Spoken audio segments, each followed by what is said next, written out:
Hello students, आज का जो हमारा टॉपिक है वो है राजस्थान ज्योग्राफी में से राजस्थान की अवस्थिति एवं विस्तार।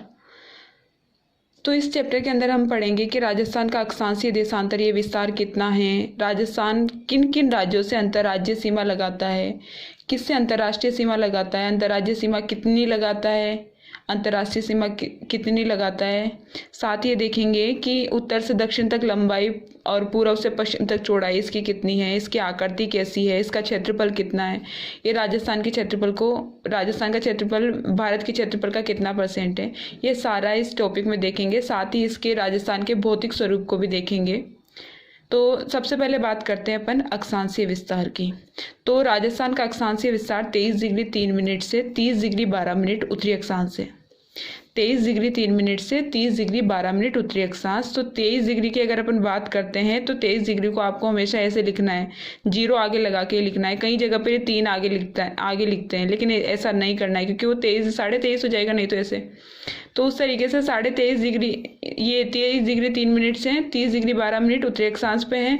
देशांतर की बात करें तो 68 डिग्री 7 मिनट से 78 डिग्री 17 मिनट पूर्वी देशांतर है। अब अपन बात करते हैं कि जो कर्क रेखा है वो राजस्थान के 2 जिलों से होकर गुजरती है, वो है डूंगरपुर और बांसवाड़ा।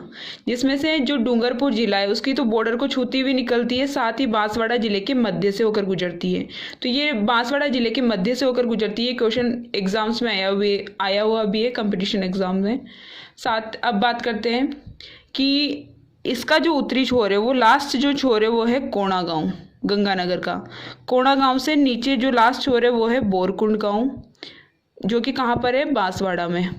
और उधर से पश्चिमी छोर की बात करते हैं तो जैसलमेर का कटरा गांव, और पूर्वी छोर की बात करते हैं तो वो सिलावट गांव। कहाँ का है, धौलपुर का। ये पूर्वतम बिंदु है इसके, ये पूर्वतम बिंदु, ये पश्चिमतम, और ये उत्तरतम बिंदु, और ये दक्षिणतम बिंदु किसका है, राजस्थान का। अब बात करते हैं अंतर्राष्ट्रीय सीमा की। तो राजस्थान जो अंतर्राष्ट्रीय सीमा लगाता है वो पाकिस्तान के साथ लगाता है। इसके बीच में रेड क्लिप लाइन है, तो ये पाकिस्तान के साथ लगाता है 1070 वर्ग किलोमीटर, 1070 वर्ग किलोमीटर की सीमा लगाता है। अब बात करते हैं कि जो अंतर्राष्ट्रीय सीमा बनाता है, जितने जिले लगाते हैं, 4 जिले लगाते हैं, गंगानगर, बीकानेर, जैसलमेर और बाड़मेर। जो पाकिस्तान से सबसे अधिक दूरी पर है वो तो है बीकानेर, और जो सबसे अधिक पास में है वो है गंगानगर। और अगर बात करते हैं कि सबसे ज़्यादा जो सीमा लगाता है जो जिला, वो है जैसलमेर। जैसलमेर सबसे ज़्यादा सीमा लगाता है अंतर्राष्ट्रीय। अब इन चारों जिलों में से 2 जिले तो ऐसे हैं जो कि अंतर्राज्यीय और अंतर्राष्ट्रीय सीमा दोनों लगाते हैं। तो वो दोनों जिले कौन से हैं, गंगानगर है और एक बाड़मेर है। तो गंगानगर की अगर बात करते हैं तो ये पाकिस्तान से तो अंतर्राष्ट्रीय सीमा, और पंजाब से क्या लगाता है, अंतर्राज्यीय सीमा लगाता है। उसी तरीके से बाड़मेर पाकिस्तान से तो अंतर्राष्ट्रीय सीमा और गुजरात से अंतर्राज्यीय सीमा लगाता है। ठीक है। अब अपन बात करते हैं कि कितने राज्य अंतर्राज्यीय सीमा लगाते हैं। तो पंजाब, हरियाणा, यूपी, एमपी और गुजरात, यानी कुल टोटल कितने राज्य हुए, ये 5 राज्य अंतर्राज्यीय सीमा लगाते हैं। अब कुल टोटल ये कितनी अंतर्राज्यीय सीमा कितनी है, कुल टोटल ये है, अंतर्राज्यीय सीमा है 4850 वर्ग किलोमीटर, और अभी अपन ने अंतर्राष्ट्रीय की बात करी 1070 वर्ग किलोमीटर। तो अपन देखिए कि इसका पूरा जो स्थलीय सीमा है, इसकी पूरी स्थलीय सीमा कितनी है, ये है 5920 वर्ग किलोमीटर। ठीक है। अब बात करते हैं कि उत्तर से दक्षिण तक लंबाई कितनी है राजस्थान की, तो वो है 826 किलोमीटर, और पूर्व से पश्चिम तक इसकी चौड़ाई अगर अपन बात करते हैं तो यह है 869 वर्ग किलोमीटर। और जो राजस्थान की जो आकृति है वो है पतंगाकार आकृति है। इसकी आकृति कैसी है, पतंगाकार। और क्षेत्रफल हमें पता ही है 3,42,239 वर्ग किलोमीटर है, जो भारत के कुल क्षेत्रफल का 10.41% पार्ट है। इसकी अगर पोजीशन की बात करते हैं तो क्षेत्रफल की दृष्टि से फर्स्ट पोजीशन रखता ही है, और जनसंख्या की दृष्टि से इसका स्थान है 8वां स्थान। राजस्थान को भौतिक स्वरूप की दृष्टि से कितने भागों में बांटा गया है, तो इनको 4 भागों में बांटा गया है भौतिक स्वरूप की दृष्टि से। तो वो 4 है, पश्चिमी मरुस्थलीय प्रदेश, अरावली प्रदेश, पूर्वी मैदानी प्रदेश और दक्षिण पूर्वी पठारी प्रदेश। जैसा कि आपको डायग्राम के थ्रू समझ में आ रहा होगा कि ये पूरा येलो कलर का जो पार्ट है ये है पश्चिमी मरुस्थलीय प्रदेश। इन सभी पार्ट्स को अपन अलग अलग डिवाइड करके देखेंगे। तो ये पूरा पश्चिमी मरुस्थलीय प्रदेश, उसके बाद अरावली पर्वतमाला, फिर पूर्वी मैदानी प्रदेश, फिर हाड़ौती का पठार, ये 4 डिवाइडेशन है इसके। तो पहला है पश्चिमी मरुस्थलीय प्रदेश, अभी देखा अपन ने डिवाइडेशन। अब इसमें से पहला जो निकला है वो है पश्चिमी मरुस्थलीय प्रदेश। तो इस प्रदेश की अगर अपन बात करते हैं तो ये उत्तर पश्चिम से दक्षिण पूर्व तक 640 किलोमीटर तो लंबा है। उत्तर पूर्व से दक्षिण पूर्व तक ये कितना किलोमीटर लंबा है? 640 किलोमीटर तो लंबा है।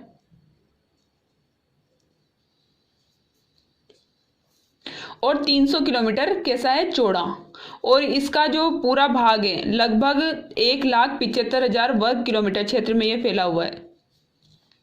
और यहाँ पर देख रहे हैं ये बालू का स्तूप मुक्त क्षेत्र है। इस वाले एरिया में क्या है कि बालू का स्तूप बहुत ज़्यादा मिलते हैं। बालू का स्तूप यानी बालू के टीले। तो यहाँ पे ये बालू का स्तूप मुक्त क्षेत्र है यहाँ पर, जिसके अंदर फलोदी पोखरण दोनों क्षेत्र आते हैं। तो फलोदी जोधपुर का और पोखरण जैसलमेर का, तो ये बालू का स्तूप मुक्त क्षेत्र आ जाते हैं। और इस पूरे पश्चिमी मरुस्थलीय प्रदेश की बात करते हैं तो 1,75,000 वर्ग किलोमीटर क्षेत्र में फैला हुआ है। ये राज्य के कुल क्षेत्रफल का 61% भाग रखता है। ये राज्य के कुल क्षेत्रफल का 61% भाग रखता है। और इस जगह पर यानी इस पश्चिमी मरुस्थलीय प्रदेश की जो अगर औसत वर्षा की बात करते हैं तो 20 से 50 सेंटीमीटर वर्षा होती है इसमें केवल इस जगह पर। यहाँ पे तो बहुत सूखा रहता है। थार का मरुस्थल महान एक डेजर्ट है यहाँ पर। जो थार का मरुस्थल है विश्व का सबसे आबाद मरुस्थल कहा जाता है इसे, थार के मरुस्थल को। उसके बाद बात करते हैं मिट्टी। तो यहाँ की मिट्टी है रेतीली बलुई मिट्टी है, जो कि 33 सागर का अवशेष मानी जाती है। हमने वेगनर की थ्योरी में पढ़ा था कि जो पेंजिया था, डिवाइडेशन हुआ, अंगारा लैंड, गोंडवाना लैंड, बीच के पार्ट में पानी भरा तो 33 सागर बन गया। उसी तरीके से 33 उसी सागर का अवशेष माना जाता है ये राजस्थान का पश्चिमी मरुस्थलीय प्रदेश। इसकी ढाल की बात करते हैं तो इसका ढाल उत्तर पूर्व से दक्षिण पश्चिम है। उत्तर पूर्व से दक्षिण पश्चिम इसका ढाल है, यानी यों जाकर यों जाता है ये। उत्तर पूर्व से दक्षिण पश्चिम इसका ढाल है। थार के मरुस्थल का लगभग 62% भाग अकेले राजस्थान के अंदर है। जो थार का मरुस्थल है वो गुजरात में भी फैला हुआ है, राजस्थान में, पंजाब, हरियाणा इनमें भी फैला हुआ है, लेकिन इसका 62% भाग अकेले किसमें है? राजस्थान के अंदर। और अपन आगे देखते हैं कि मरुस्थलों के बालू का स्तूपों के बीच जो निम्न भूमि मिलती है जिसमें अस्थायी झीलों का निर्माण हो जाता है। यानी बहुत सारे बालू का स्तूप होते हैं और उनके बीच में थोड़ा धंसा हुआ पार्ट रह जाता है, जिसके अंदर कभी कभी बारिश होती है तो पानी जम जाता है, यानी पानी रुक जाता है, तो एक तरीके से झील बन जाती है, तो उसे कहा जाता है रन। अब पश्चिमी शुष्क मरुस्थल का 60% भाग बालू का स्तूप से आच्छादित है, यानी इसका ओवरऑल 60% भाग बालू का स्तूप है वहाँ पर। इनका अपर्दन तथा स्थानांतरण, इन बालू का जो ये बालू के टीले हैं इनका अपर्दन और स्थानांतरण होता रहता है, जो कि मार्च से जुलाई के महीने में सबसे अधिक होता है। अब बात करते हैं अपन पश्चिमी मरुस्थलीय प्रदेश को कितने भागों में डिवाइड किया गया है। तो 2 भागों में डिवाइड किया गया है, रेतीला शुष्क मैदान और राजस्थान बांगड़ या अर्ध शुष्क मैदान। आपको यहाँ पे दिख रहा होगा ये वाला जो पार्ट है ये तो रेतीला शुष्क मैदान है, और ये है राजस्थान बांगड़ या अर्ध शुष्क मैदान है। फिर राजस्थान बांगड़ और अर्ध शुष्क मैदान के भी डिवाइडेशन करे गए हैं।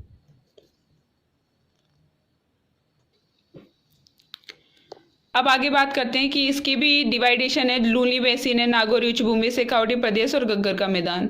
यानी इस पश्चिमी ये जो अर्ध शुष्क मैदान है इसकी भी डिवाइडेशन है। लूनी बेसिन का क्षेत्र, नागौरी उच्च भूमि के क्षेत्र आ जाते हैं, शेखावटी प्रदेश यानी चुरू झुंझुनू सीकर वाला जो पार्ट है, घग्गर का मैदान, ये चारों इसकी डिवाइडेशन है।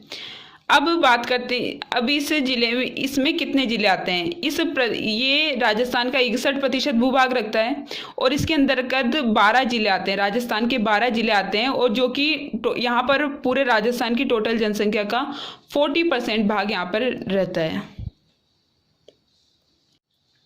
अब दूसरा भौतिक स्वरूप है अरावली प्रदेश। अपन ने ये वाला पार्ट पढ़ लिया है। पश्चिमी मरुस्थलीय प्रदेश के 61% भूभाग पर है, 40% जनसंख्या रहती है, राजस्थान के 12 जिले इसके अंतर्गत आते हैं।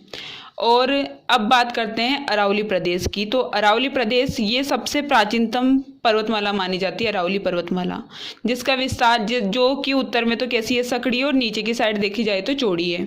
तो इसके बारे में अपन पढ़ेंगे कि अरावली पर्वतमाला है, अरावली जो प्रदेश है ये गोंडवाना लैंड का अवशेष माना जाता है। अपन ने पढ़ा था अंगारा लैंड, गोंडवाना लैंड, तो उसी का अवशेष गोंडवाना लैंड का अवशेष माना जाता है।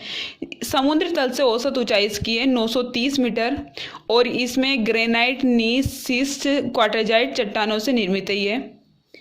और इस वाले जो ढाल पर है यहाँ पर मक्का की खेती भी बहुत अधिक की जाती है। अरावली की टोटल जो लेंथ है अगर अपन बात करते हैं तो यहाँ से गुजरात से जाती है, दिल्ली तक जाती है, तो ये 692 किलोमीटर है।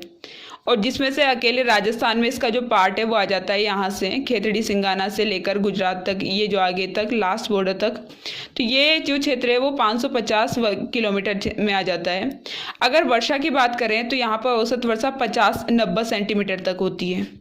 और देखा जाए तो यहाँ पे सिरोही में सबसे ज़्यादा बारिश होती है, यानी सर्वाधिक वर्षा वाला स्थान सिरोही का आबू पर्वत खंड।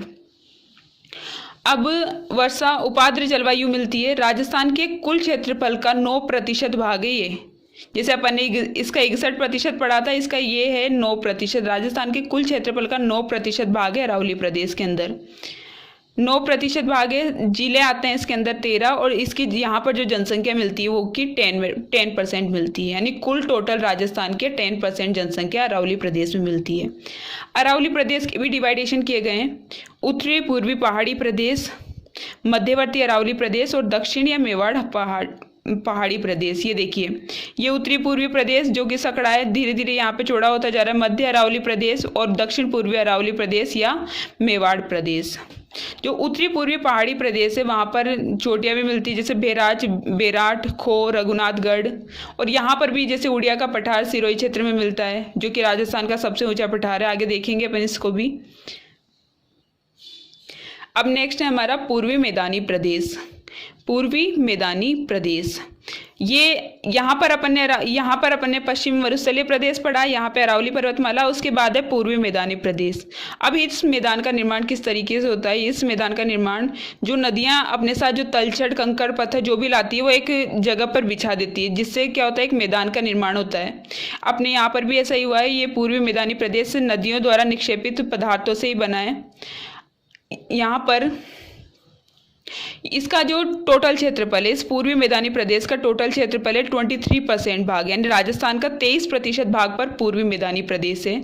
इसके अंतर्गत जिले जो आते हैं वो आते हैं 10 जिले आते हैं और जो कुल जनसंख्या का 39% भाग इस 23% भूभाग पर रहता है।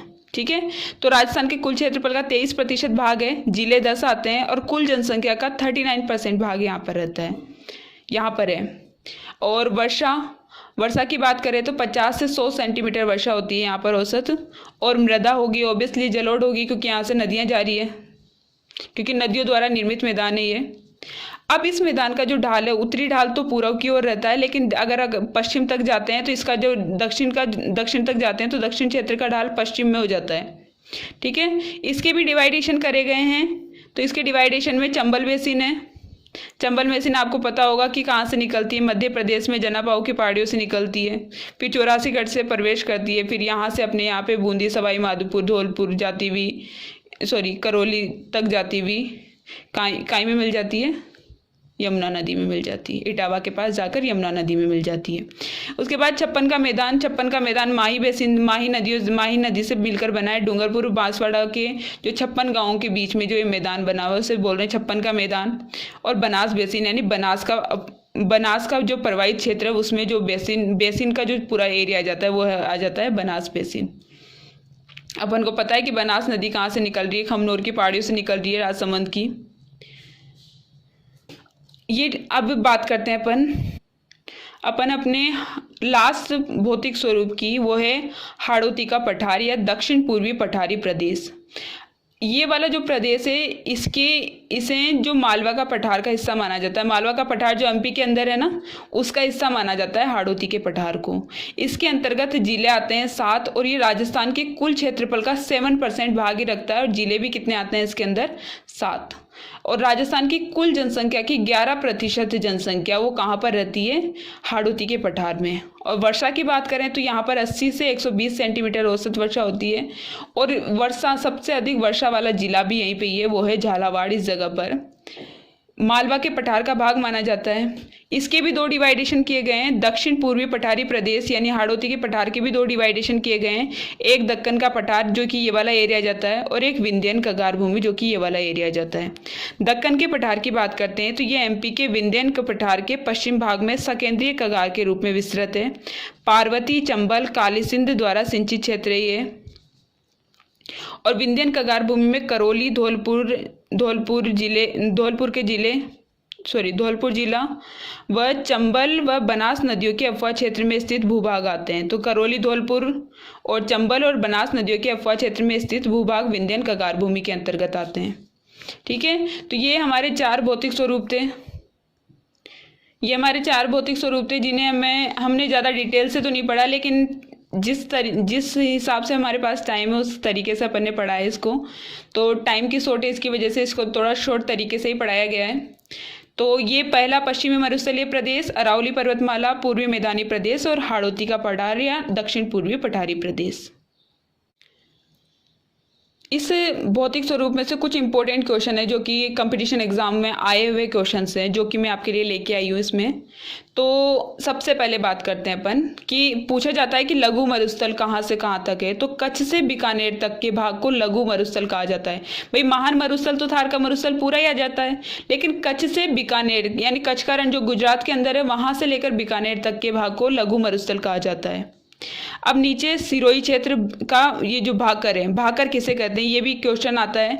जो पूर्वी सिरोही में अरावली की तीव्र ढाल वाली उबड़ खाबड़ कटक को कहा जाता है भाकर। कटक क्या होती है? जो पहाड़ियाँ होती है वो जिसका गोलाकार स्वरूप हो जाता है, यानी तीखी ना होकर गोलाकार हो जाती है, तो उन्हें कहा जाता है भाकर। जो कि पूर्वी सिरोही में अरावली की तीव्र ढाल वाली उबड़ खाबड़ कटक को कहा जाता है।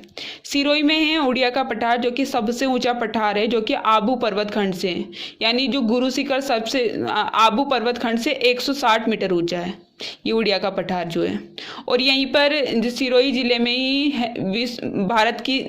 राजस्थान की सबसे ऊंची चोटी है गुरु शिखर, जिसकी ऊंचाई है 1722 मीटर। अब बात करते हैं उदयपुर। गिरवा क्षेत्र किसे कहते हैं ये भी आया हुआ क्वेश्चन है कि तसरी नुमा आकृति वाली पहाड़ियों को कहा जाता है गिरवा। लासड़िया का पठार कहाँ पर है? उदयपुर में। और मेसा का पठार कहाँ पर है? चित्तौड़गढ़ में। मध्य अरावली की सबसे ऊंची चोटी कौन सी है? तो वह है तारागढ़। और भोराट का पठार कहाँ पर है? तो कुंभलगढ़ और गोगुंदा के बीच में भोराट का पठार है। मगरा क्षेत्र कहाँ पर है? उदयपुर का जो उत्तर पश्चिमी पर्वतीय भाग है, ये उदयपुर का उत्तर पश्चिमी पर्वतीय भाग है, इसको कहा जाता है मगरा। नाल किसे कहा जाता है? तो अरावली श्रेणियों के मध्य मेवाड़ क्षेत्र में दर्रों को नाल कहा जाता है। ऐसे क्वेश्चन आते हैं कंपटीशन एग्जाम में, इसलिए मैं आपके लिए लेके आई हूँ। अब पिडमांट का मैदान। अरावली में देवगढ़ के समीप स्थित पृथक निर्जन पहाड़ियाँ, उच्च भाग टीले नुमा जो होते हैं उन्हें कहा जाता है पिडमेंट का मैदान। राजस्थान की सर्वोच्च चोटियाँ ये भी एग्जाम में आती है, तो इसको याद करने की एक ट्रिक बनाई है मैंने। गुरु से दिल जरा लगाकर आस रखो तारा, यानी जो सबसे ज़्यादा पूछे जाने वाली गुरु शिखर 1722 गुरु से शेर 1597 मीटर, दिल से दिलवाड़ा 1442 मीटर, जरा से जरगा 1431 मीटर, आ से अचलगढ़ 1380 मीटर, और र से रघुनाथगढ़, खो 920 मीटर, और तारा से तारागढ़ 873 मीटर। ये सिरोही में है, गुरु से सिरोही में है, शेर भी सिरोही में है, उदयपुर में है, जरगा भी उदयपुर, और अचलगढ़ सिरोही के अंदर है। और उसके बाद है रघुनाथगढ़ कहाँ पर है? सीकर में है, और खो अलवर में है, तारागढ़ अजमेर में है।